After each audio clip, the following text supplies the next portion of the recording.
श्री स्वामी समर्थ. तर आज आपण बनवणार आहोत पनीरची भाजी. पनीरची भाजी बनवण्यासाठी आपल्याला सर्वप्रथम एक कढई घ्यावी लागेल आणि त्या कढईमध्ये 2 पळ्या तेल टाकू. तेल गरम झालं की त्यामध्ये आपण 3 मोठ्या आकाराचे उभे चिरलेले कांदे घेऊ. कांदे छान गुलाबी रंग येईपर्यंत भाजून घेऊ. आपण कांद्यामध्ये 3 ते 4 हिरव्या मिरच्या टाकू व ते छान परतून घेऊ.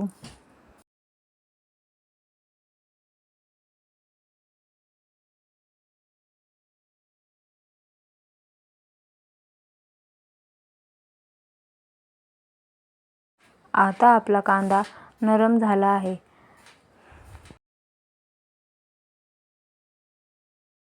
आता आपला कांदा छान मऊ पडून गुलाबी रंगावरती आला आहे.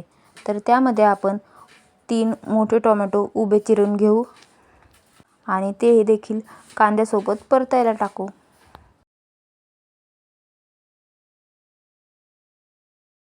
कांदा आणि टोमॅटो आपण छान मिक्स करून घेऊ.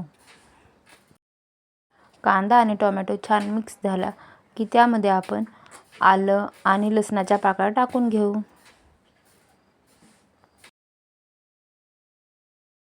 आलं आणि लसूण टाकलं की आपण पुन्हा एकदा मिक्स करून घेऊ.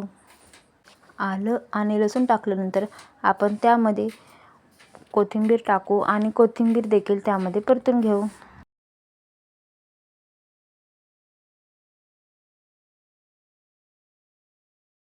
कांदा आणि टोमॅटो मऊ झाल्यानंतर त्यामध्ये आपण 4 ते 5 काजू टाकू. काजू टाकल्यामुळे भाजीला चव छान येते व त्याची कन्सिस्टन्सीही छान येते.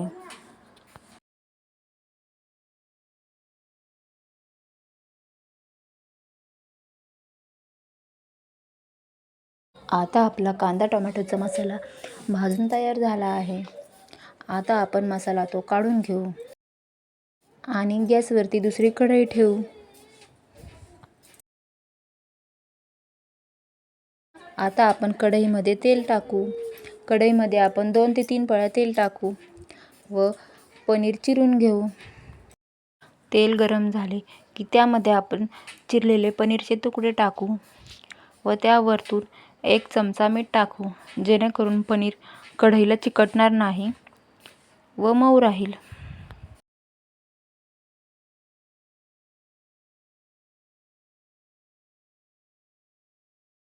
पनीर परतत आहे तोपर्यंत आपण भाजलेला मसाला एका मिक्सरच्या भांड्यामध्ये काढून तो बारीक करून घेऊ. मसाला आपल्याला पूर्णपणे बारीक करून घ्यायचा आहे. आपल्याला मध्ये मध्ये हलवत राहायचं आहे, जेणेकरून आपले पनीर खाली कढईला चिकटणार नाही व खाली करपणार नाही.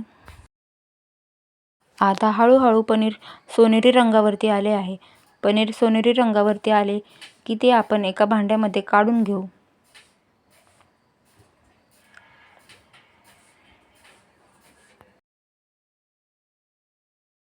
पनीर एका भांड्यामध्ये काढले की त्याच कढईमध्ये आपण वाटलेलं वाटण टाकू आणि तेल सुटेपर्यंत मस्त परतून घेऊ.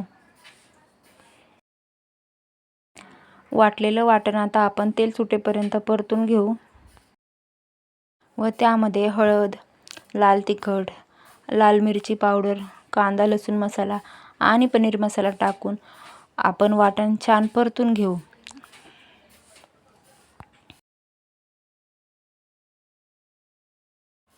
मीठ आपण पनीर फ्राय करून घेतानाच टाकलं होतं, त्यामुळं आपल्याला मीठ नंतर अंदाजानुसार आणि चवीनुसार टाकायचे आहे.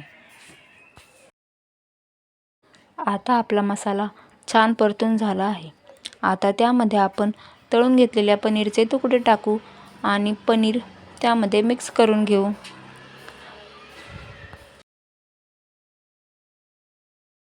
पनीरचे तुकडे छान परतून झाल्यावरती त्यामध्ये आपण मिक्सरचं भांडं धुवून टाकणार आहोत, जेणेकरून मिक्सरच्या भांड्यात शिल्लक राहिलेला मसाला आपला वाया जाणार नाही. आता आपल्याला आपले पनीर बारीक गॅसवरती 10 ते 15 मिनिट शिजू द्यायचे आहे. आता आपले पनीर तयार झाले आहे. आपण ते गरम गरम चपातीसोबत किंवा जिरा राईससोबत खाऊ शकतो. व्हिडिओ आवडल्यास लाईक करा.